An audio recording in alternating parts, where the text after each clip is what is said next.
मराठी अंतिम शब्द न्यूजमध्ये आपले हार्दिक स्वागत आहे. सत्य, निर्भीड आणि लोकहिताच्या बातम्यांसाठी विश्वासार्ह व्यासपीठ. कल्याण डोंबिवली महापालिकेच्या वतीने डोंबिवली पूर्व येथील गणेश मंदिर परिसरात शनिवारी 26 जुलै रोजी वृक्षारोपण कार्यक्रम उत्साहात संपन्न झाला. महापालिका आयुक्त अभिनय गोयल आणि उपमहापौर राहुल दामले यांच्या हस्ते विविध प्रकारच्या वृक्षांची लागवड करण्यात आली. पर्यावरण संवर्धन आणि शहरातील हरित क्षेत्र वाढविण्याच्या उद्देशाने आयोजित करण्यात आलेल्या या उपक्रमाला सामाजिक संस्था, कार्यकर्ते आणि नागरिकांनी उत्स्फूर्त प्रतिसाद दिला. यावेळी उपस्थितांना संबोधित करताना आयुक्त अभिनय गोयल यांनी वृक्षारोपण ही केवळ महापालिकेची जबाबदारी नसून प्रत्येक नागरिकाचे सामाजिक कर्तव्य असल्याचे सांगितले. वाढते प्रदूषण, बदलते हवामान आणि पर्यावरणीय समतोल राखण्यासाठी मोठ्या प्रमाणात वृक्षलागवड होणे काळाची गरज असल्याचे त्यांनी नमूद केले. तसेच शहरातील विविध सामाजिक संस्थांनी अधिकाधिक वृक्षारोपणाचा संकल्प करावा असे आवाहन करत महापालिकेकडून सर्वतोपरी सहकार्य केले जाईल अशी ग्वाही त्यांनी दिली. कार्यक्रमादरम्यान उपस्थितांनी वृक्षांचे संवर्धन आणि संगोपन करण्याची शपथ घेतली. परिसरात पर्यावरण जनजागृतीचा संदेश देत हा उपक्रम अयशस्वीरित्या पार पडला. यावेळी अनेक सामाजिक संस्थांचे प्रतिनिधी, पदाधिकारी, कार्यकर्ते आणि स्थानिक नागरिक मोठ्या संख्येने उपस्थित होते.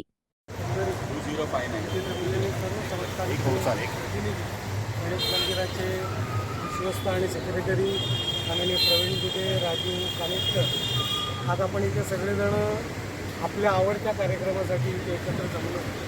आपल्याला माहिती आहे की आपण काही वर्षापूर्वी ग्लोबल वॉर्मिंग फक्त ऐकायचो आणि यावर्षी सगळ्यात जास्त याचा चटका आपण घेतला आहे. आणि मग हा घेतल्यानंतर घरात AC लावून बसणं त्याच्यावरचा पर्याय नाही, तर त्याच्यावरचा जो पर्याय ते झाडं लावणं आणि ते जगवणं हा त्याच्यावरचा जो पर्याय आहे. त्यासाठी आपण त्या डोंबिवलीचे नागरिक आज डोंबिवलीमध्ये आपण समजा 500 ते 1000 झाडांचं तरी नियोजन करून जर ते सक्सेस केलं तर येणाऱ्या पुढच्या 1-2 वर्षामध्ये त्याच्यामध्ये खूप चांगल्या प्रकारचा बदल होऊ शकतो. एका बाजूला आपण ज्यावेळेला कॉन्क्रीट रोड केले, खड्ड्यांची समस्या आपली संपली. ती संपत असताना त्याच्याबरोबरची उष्णता तयार झाली, ती समस्या मात्र वाढली. म्हणजे एक गोष्ट करताना दुसरी समस्या कधीतरी तयार होते. आणि मग अनेकांनी त्यावेळेला स्वतःचे जे अनुभव सांगितले की झाडाखाली सावलीखाली घेतलेलं टेम्परेचर आणि कॉन्क्रीट रोडचं टेम्परेचर त्याच्यामध्ये 4 ते 5 डिग्रीचा हा फरक होता. म्हणून आपण असं ठरवतो यावर्षी की पूर्ण डोंबिवलीच्या रस्त्यावर जिथे जिथे जागा तिथे आपण हा उपक्रम केला पाहिजे. हे करत असताना आपण सगळ्या संस्था काय एकत्र आलो, कारण फक्त महानगरपालिका हे करू शकत नाही. हे आत्ता झाडं लावणं सोपं आहे, पण ती जगवणं हा जो विषय आहे हा सगळ्यांच्या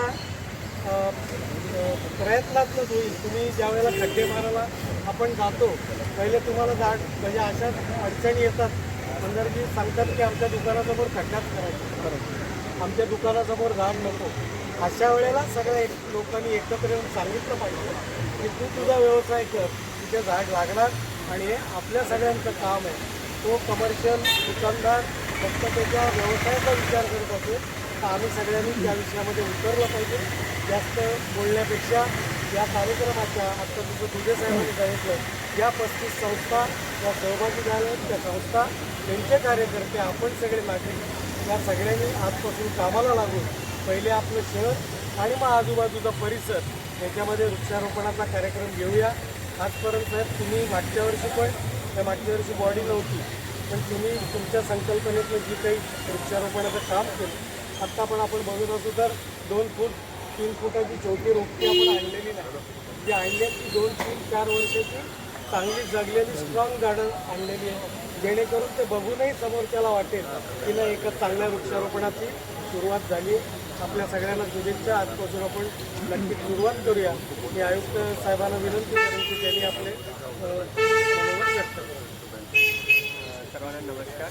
मान्य महापौर साहेब, साहेब, मुलगा नंदेजी, रंजना मॅडम, उपस्थित सर्व लोकप्रतिनिधी, विशेष करून आज जमलेले सर्व डोंबिवली भागाचे सर्व संस्थांचे प्रतिनिधी, गणेश ट्रस्टचे सर्व प्रतिनिधी, इतर बंधू आणि मला अगदी आनंद होतो आहे की ज्याबद्दल आपण एवढ्या आत्मीयतेने चर्चा करत होतो त्याचे प्रत्यक्ष वृक्षारोपण करण्याच्या कार्यक्रमाची सुरुवात आज आपण इथून घेतो आहे.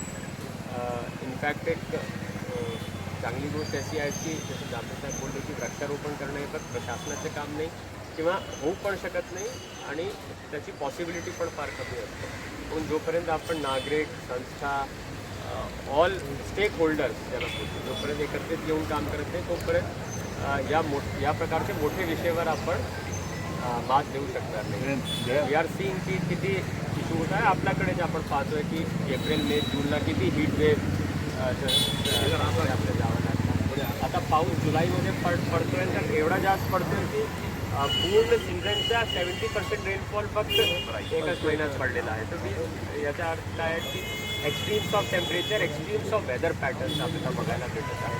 तुम्ही वाचत असेल तर UK युरोपमध्ये काय परिस्थिती झालेली आहे. 44-45 डिग्री टेम्परेचर लंडन पॅरिससारखे शहरात आहे जिथे घरामध्ये पंखे AC पण नाही आहे कारण तिथे कधी असेल. मग वृक्षारोपण एक उपाययोजना आहेतच आपल्याला माहिती आहे आणि संस्थांमार्फत आज आपण जवळजवळ 500 ते 600 झाडांचं नियोजन इथे केलेलं आहे.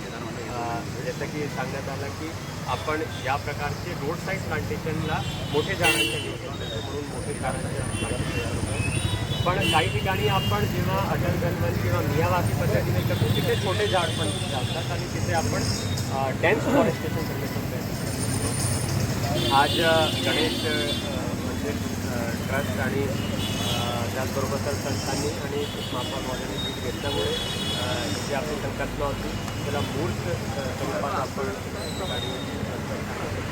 त्याबद्दल मला खूप आनंद होतो आहे म्हणून त्या ठिकाणी अभिनंदनही व्यक्त करतो. एवढंच नाही माझ्या यापुढेही आपल्याला आव्हान राहील की आपण शहरात तर करतो आहे पण शहरात किती म्हटलं तरी जागा कमी पडतो आपण. तर पुढे जाऊन असंही करता येईल की संस्थांनी सगळ्यांनी मिळून एखादा स्पॉट किंवा एखादा प्लॉट दत्तक घेतला जाधवसाहेब आहे पण तिथे आपण एक छोटा मियावाकी डेव्हलप करू शकतो की थोडंसं झाड एकाच प्लॉटमध्ये आणि ते संस्थांचा प्लॉट राहील तर संस्थांनी तिथे झाड लावायचे याचेही आपण करू शकतो. मग असं केलं तर आणखी परिसराला आणि पर्यावरणाला फायदा होतो. एवढं सांगून मला आधी ते संधी दिली आणि आपल्याबरोबर आपल्या क्षेत्रात वृक्षारोपण करण्याची आपण त्याच्याबद्दल मी आभार व्यक्त करतो. आपण पाहत आहात अंतिम शब्द न्यूज. सत्य, थेट, स्पष्ट. बातम्यांचा खरा आवाज फक्त इथेच.